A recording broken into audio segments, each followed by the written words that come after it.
Hello, in this video we're going to look at an application that uses Vandermonde's identity, and it's really a prequel video to power and sample size in our Fisher's exact test. Now, as of today, this has not been created, but I plan to finish it in the next 2-3 days. And also the way we're going to derive this is not the easiest way to do it. We're doing it this way for two reasons. One, to show applications using Vandermonde's identity, and two, a YouTuber, the VBM the Lord, requested videos on deriving domains after transformations, because that can be confusing. So those are the two reasons. We're going to look at Vandermonde's identity in an application, and we're going to show how I think about driving those bounds. So what we're going to do is, in video 2, some applications to characteristics functions, where we look at the sum of two binomial random variables, is trivial in this video. And actually we look at this one where we have unequal proportions. We're going to look at where we have equal proportions. And it's actually easier in this video to do it the way I did it in this video than we're going to do in this video. And probably the only requirement that I'd ask you to do is pre-review my video on Vandermonde's identity, called that exactly. Okay, because we're going to reference it without proving it again. It's proved in this video. So in this video, we have two random variables, x1 and x2. Both of them are binomial random variables. N1p and N2p, they're independent. So that means the joint probably mass function is just the product of the two, right? Because we have the same p. And note that x1 is 0 to n1 and 0 to n2 is x2. So we're going to look at a transformation. R is x1 plus x2, and S is x1, and then when you back solve for x1 and x2, you get this. The Jacobian of the transformation is 1.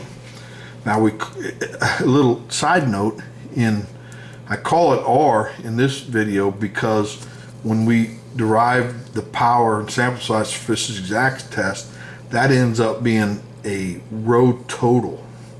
And so that's why I call it R. It's a row total in that video, but here we're just going to call it R.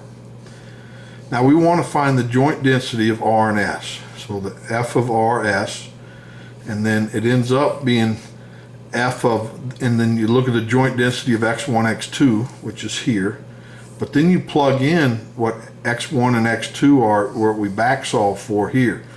So wherever there's an x1, we plug in S, and wherever there's an x2, we plug in R minus S.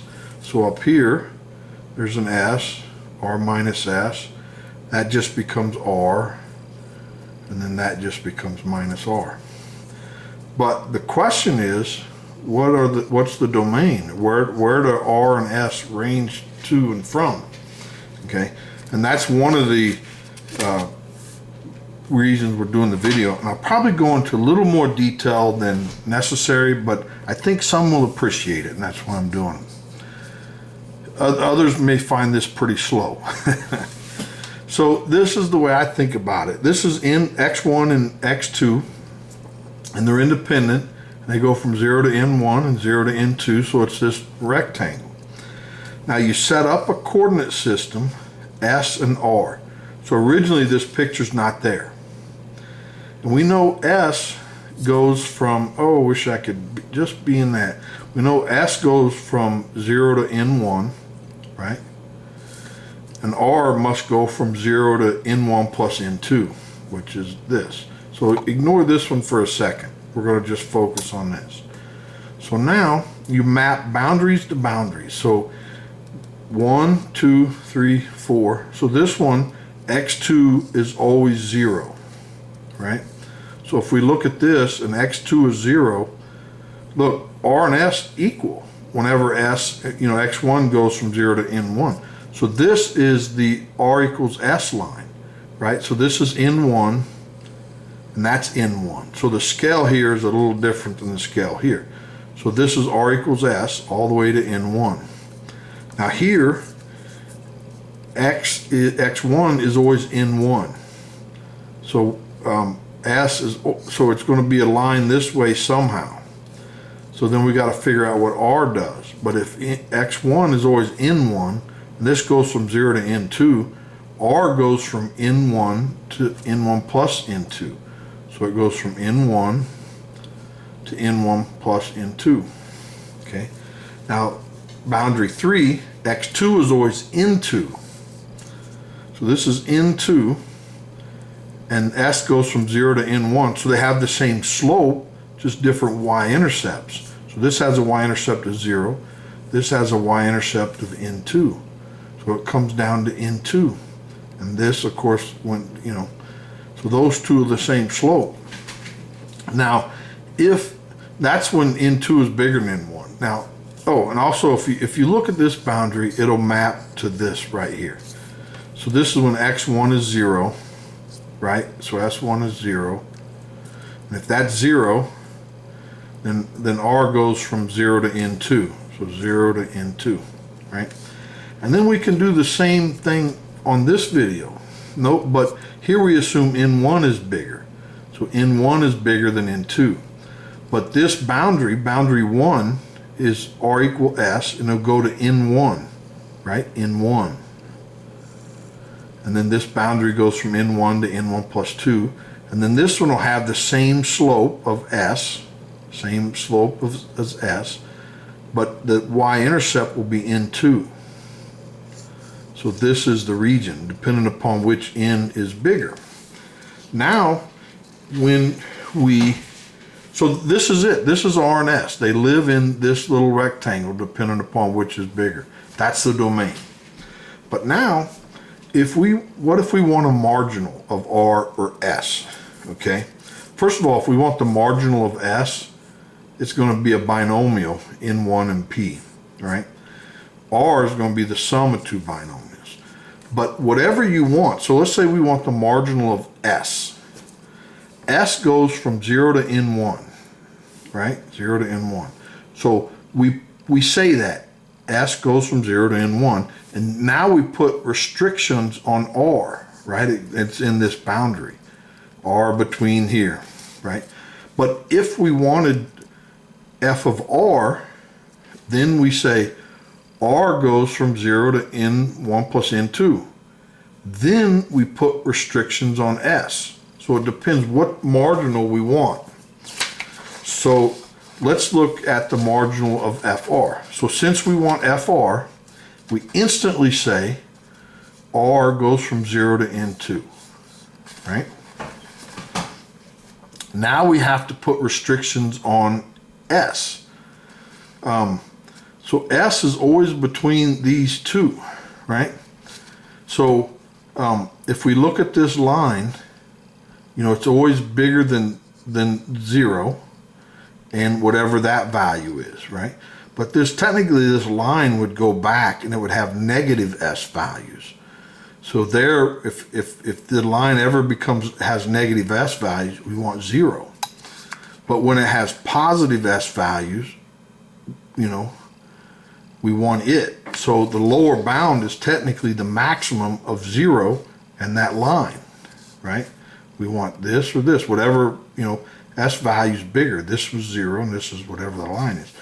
Now the upper bound is either this, it's either this line or N1. Now technically this line keeps going up, right? So when we're up here, we want this minimum N1. We don't want N1 plus 1 or N1 plus 2. We want the minimum. But when we're here and here, the S value is smaller than N1. So really we want the minimum of R, right? S equal R, this line, or N1. Okay, and I call it L and U, lower and upper. And that's it. So now when we sum out S to find F of R, we have to look at each of these cases differently, okay?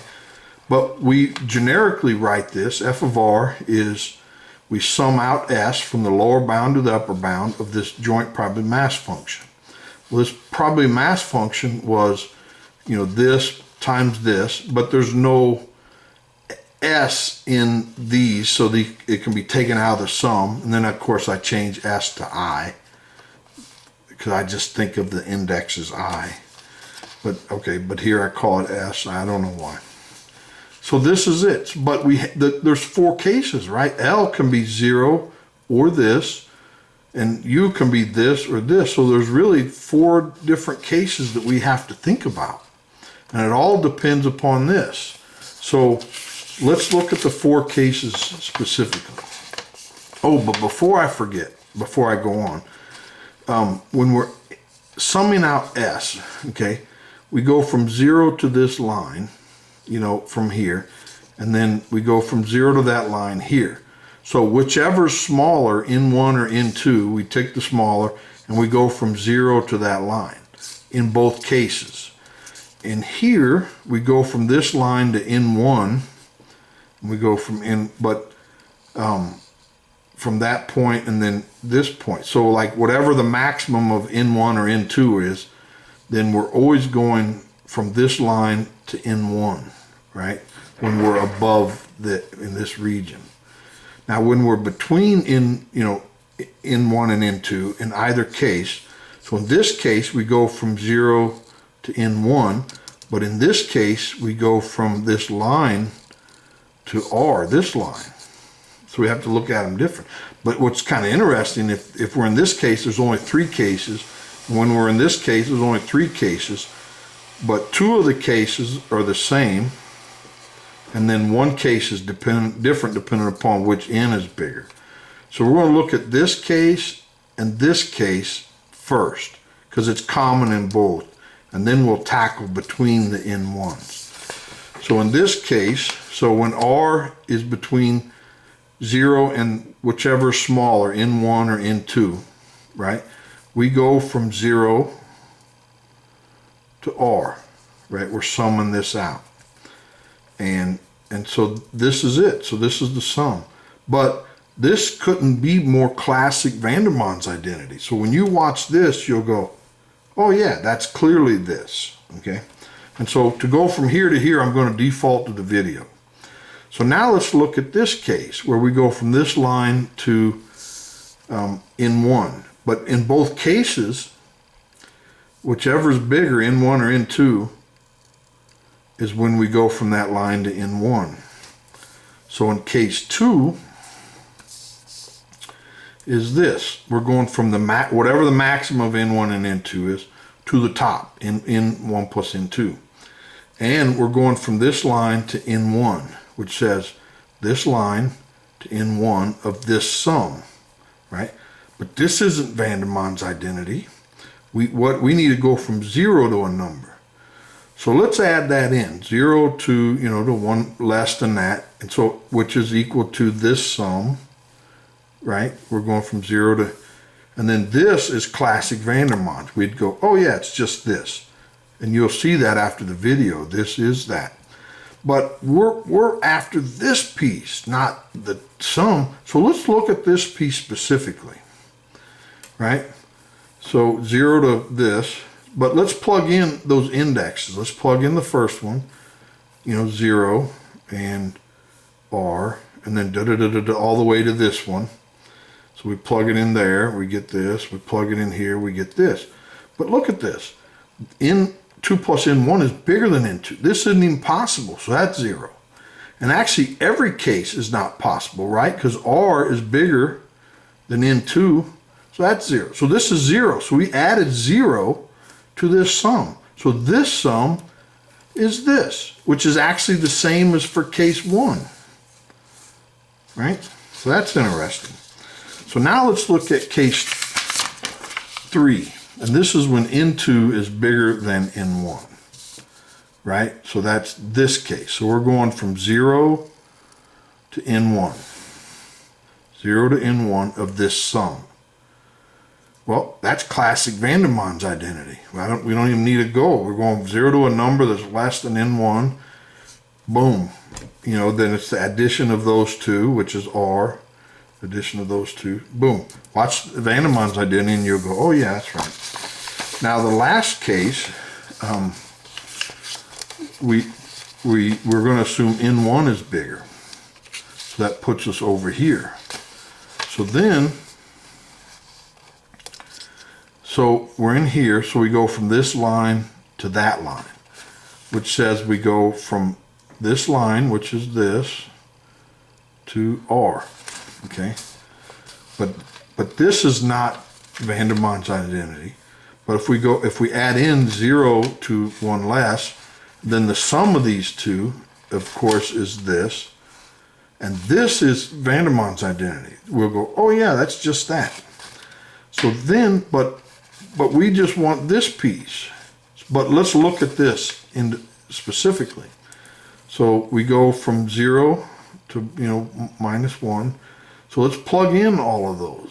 So 0 goes in here, and then 0, so it's just R all the way. And then we plug in that last piece. So it goes here, which is there. And then we plug it in here, and we get N2 plus N1. But look, we're back. N2 plus N or plus 1 is bigger than N2. This can't happen. So this is 0. And actually, in every case, it's 0. Because look at this. Oh, that should be strictly greater than N2.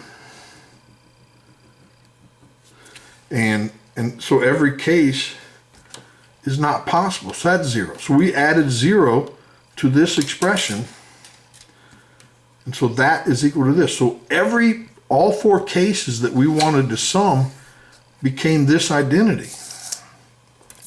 So what that tells us is that when we want to find f of r, and that means we sum out s, and since there's no s's here, we summed this from the lower to the upper. So there's 4 different cases we needed to consider, but in all 4 cases, it was this. So this is the answer, which we know is a binomial with N1 plus N2. And again, this was not the most efficient way to discover the sum of binomial random variables.